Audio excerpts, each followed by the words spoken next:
ok? Seus pais o educaram na fé judaica, ele se descreve aos cristãos de Filipe como alguém da linhagem de Israel, da tribo de Benjamim, hebreus de hebreus, e diz que quanto à lei ele era fariseu, está em Filipenses. Paulo também diz que ele era fariseu, filho de fariseu, já dá essa denotação de que tinha um conhecimento extremo da Escritura, tá? Portanto, ele se aprofundou na história, ainda além da Escritura, ele conhecia muitas coisas além da Bíblia naquela época, tá? Nos costumes da Escritura, na língua do seu povo, tanto é verdade que ele diz, fui instruído segundo a exatidão da lei dos nossos antepassados. Paulo conhecia extremamente a lei. Paulo era um profundo conhecedor de todas as leis de Deus. E além disso, conhecia outras coisas mais. A segunda coisa que sabemos da formação de Paulo, antes do encontro na estrada de Damasco, é que o mesmo foi educado em Jerusalém, a cidade de Davi, a cidade santa. Lá estava o templo, as leis, as cerimônias, o sinédrio. Jerusalém era a cidade dos doutores da lei. Foi lá, em Jerusalém, que Paulo se formou, foi instruído na escola dos doutores da lei. Então, Paulo era um doutor da lei. E agora, este homem que Deus diz, eu vou transformar. Transformar uma pessoa simples e humilde é fácil. Mas transformar uma pessoa que está num alto gabarito, num alto nível, como Saulo, não tenha dúvida, muito difícil. Muito difícil. Mas Deus disse, eu escolhi esse homem para mim. E esse homem vai ser grande. Tanto que a gente vai ver que no Novo Testamento, a maioria das cartas foi tudo Paulo que escreveu. Por quê? Porque Deus disse, esse homem vai ser grande na minha obra. Então, quanto maior é o homem, quanto maior é a mulher, para ser usado, mais difícil vai ser a transformação dela ou dele. Porque o inimigo vai fazer de tudo para roubar. O inimigo vai fazer de tudo para tirar a pessoa da presença. E nós precisamos entender que por que Saulo conseguiu? Porque Saulo, na hora que ele precisou de ajuda, ele estendeu a mão. Na hora que ele precisou ser guiado, ele foi guiado. Então, nós precisamos entender isso. Que houve uma humildade no coração dele no momento que ele precisou. Talvez não tinha humildade lá quando ele não precisava. Mas no momento que precisou, ele foi humilde. Ele deixou ser guiado. Ele esperou alguém para orar por ele. E assim Deus fez a obra. Amém? A terceira coisa que sabemos da formação de Paulo, antes do encontro na estrada de Damasco, é que o mesmo foi educado sob orientação dos grandes rabinos, Gamaliel, o maior, o mais ilustre rabino daquela época, o célebre doutor da lei entre os judeus, um homem culto e sábio. Por isso Paulo diz, eu fui instruído aos pés de Gamaliel. Por ter estudado aos pés de Gamaliel, Paulo conhecia bem e de perto as tradições do seu povo, sabia de cor as inúmeras regras, preceitos criados pelos anciãos. Podemos estar certos de que seu preparo religioso tinha raízes na lealdade aos regulamentos da lei, conforme a interpretava os rabinos. Paulo dominava com grande desenvoltura o conhecimento da lei, as opiniões mais importantes dos grandes mestres da sua época. Alguns dizem que Paulo era o aluno mais ilustre e o que mais se destacava em Jerusalém, sendo grande a sua fama como alguém muito, extremamente zeloso. Imagina isso. Esse era Saulo antes dessa mudança, antes dessa transformação. A quarta coisa que nós sabemos de Saulo, sobre a formação dele, é que o mesmo era um poliglota. O que é isso? Que palavrão é esse? Falava vários idiomas. Ele falava o hebraico, o aramaico, o grego, o latim. Imagina, naquela época, onde não se tinha escolas de línguas estrangeiras, ele já falava um monte de línguas. Olha a envergadura do homem, olha o nível deste homem, gente. Entendeu? Falava vários idiomas, está em 1 Coríntios 14, 18. Pelo que sabemos, Paulo era versado, pelo menos no latim, na língua grega. Escreveu as cartas nesta língua. Paulo escreveu as cartas na língua grega, no latim, porque ele dominava essas línguas, aramaico e no hebraico. Paulo também tinha vasta cultura secular. Ele não conhecia só dentro do judaísmo. Ele conhecia as coisas que aconteciam naquele período. Ele conhecia os grandes homens da época, né, o que nós hoje conhecemos de grandes filósofos. Ele já conhecia esses homens. Ele já tinha conhecimento desses homens naquela época. Tinha vasta cultura secular. Paulo era bem instruído na cultura, na filosofia grega e romana. Você falava um filósofo grego, Paulo discursava para você.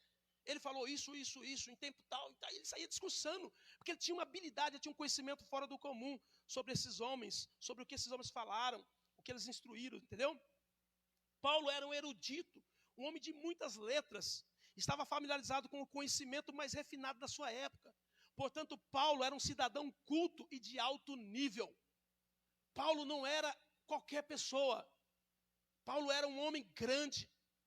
E foi esse homem que Jesus olhou para ele e disse: você não vai matar os meus filhos. Foi para esse homem grande que Jesus disse: para agora. Vocês estão entendendo, gente? Eu vou começar uma transformação na tua vida.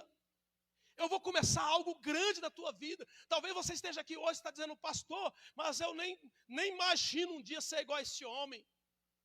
Talvez você possa não ser no conhecimento, mas talvez você pode ser, muitas vezes, nas aspirações, no desejo que Paulo tinha, que era de perseguir os cristãos, que era de levar manietado, preso para Jerusalém. É duro, né? A pessoa com conhecimento desse fazer o que ele ia fazer. Porque quem conhecia a lei do jeito que conhecia, primeiro que a pessoa tinha que entender que na lei está escrito: não matarás. Fazia parte do mandamento. E como é que um homem que tinha tanto conhecimento da lei, agora foi enredado, enganado, e ia buscar as pessoas para serem mortas? Então, deixa bem claro para nós que conhecer só não é suficiente. Precisamos nos dobrar ao conhecimento. Precisamos ser discípulos. Precisamos ser obedientes. Não sei se você sabe, mas Satanás conhece a Bíblia melhor que nós. Sabia disso ou não? Satanás conhece a Bíblia melhor que eu, melhor que você. Então conhecer só não é suficiente. É por isso que nós precisamos entender que precisamos ser transformados. Precisamos ser moldados, precisamos ser remodelados. Precisamos ser trabalhados por Deus. Quando Deus fala sobre o vaso que estava na mão do oleiro, é isso que Deus está dizendo. Deus está dizendo: eu vou transformar a sua vida. Eu vou fazer de você um vaso novo, um vaso diferente. Amém, Jesus? Agora veremos a formação de Paulo depois do encontro na estrada de Damasco. Pelo que sabemos de Atos e da própria carta de Paulo, Paulo foi o primeiro ensinado ou treinado, lapidado para ser grandemente usado por Deus. Imagina, todo o conhecimento que ele tinha, todo o potencial, tudo aquilo que ele tinha recebido lá. Agora ele vai começar tudo do zero. Deus diz: eu vou começar algo novo na tua vida. Olha para o teu irmão e diga assim: não importa o que você aprendeu. Olha para o teu irmão: não importa o que você aprendeu. Deus está dizendo que vai começar algo novo na tua vida hoje. Foi isso que Deus fez com Paulo. Não lembro qual é o trecho da Bíblia, que Paulo diz assim: tudo que eu fui, tudo que eu conquistei, tudo aquilo que eu tive, simplesmente eu renunciei e eu considerei como esterco para ganhar a Cristo. Vocês entenderam? Esterco. Cocô de vaca. Foi isso que ele disse. Eu considerei tudo como esterco. Perdi tudo para ganhar Cristo. É isso que nós precisamos entender. Que é isso, quem faz isso é a transformação. Se nós não tivermos transformação, nós não vamos entender isso. Se nós não formos transformados, nós não vamos entender isso. Nós vamos valorizar coisa que não tem valor. Nós vamos ficar presos em coisas que não deveríamos ser presos. Quando a coisa mais importante, que é Jesus, nós deixamos de lado. Pelo que sabemos de Atos da própria carta, Paulo foi o primeiro então a ser ensinado. Muitos pensam que Paulo, após a sua conversão, não precisou de formação para ser e fazer o que Paulo fez e ensinou. Muita gente acha que Paulo acabou de sair dali, já foi virar o Paulo que nós conhecemos. Não. Ele foi tratado, fazia parte do quê? Da transformação. Fazia parte da remodelação. Fazia parte de Deus imprimir a forma dele. Você acha que você vai ser grande diante de Deus sem deixar Deus trabalhar a tua vida? Não vai não. Você acha que você vai dar um pulinho, aceitei a Jesus, fui batizado, pronto, Deus vai me usar? Não é assim não. Deus vai tratar primeiro. Deus vai modelar primeiro. Deus vai forjar primeiro. E foi assim que Deus fez com Paulo.